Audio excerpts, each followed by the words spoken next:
i nekako mi se najbolje pokazalo da vi najviše volite kada vam pustim jedan za drugim videom. Tako da danas puštam još jedan video koji je treći video danas od 8 videa na temu Rima do sada. U prethodna dva videa danas gledali ste španske stepenice i Fontanu di Trevi, a daljom šetnjom mi smo došli do Panteona, koji je, kako mu prijevod sa grčkog glasi, hram svih bogova i koji je izgrađen baš jako davno i koji ima, kako priča kaže, najveću betonsku nearmiranu kupolu koja je izgrađena u svijetu do sada, tako da jako je zanimljivo.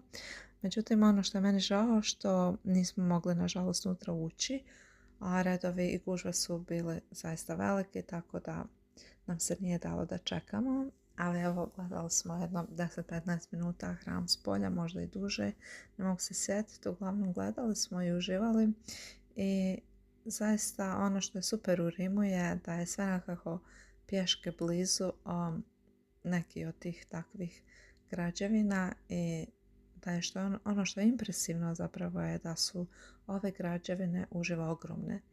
Dakle, nema šanse da vam ih predoči kamera kolike su one uživo zaista.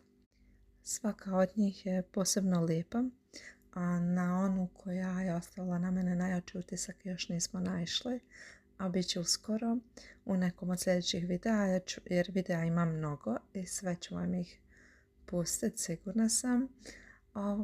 A mi smo ovo popodne i dalje večer proveli na još jednom trgu koji smo posjetili kasnije i onda smo se nekad, kad je već mrak pao, vratili u svoj smještaj.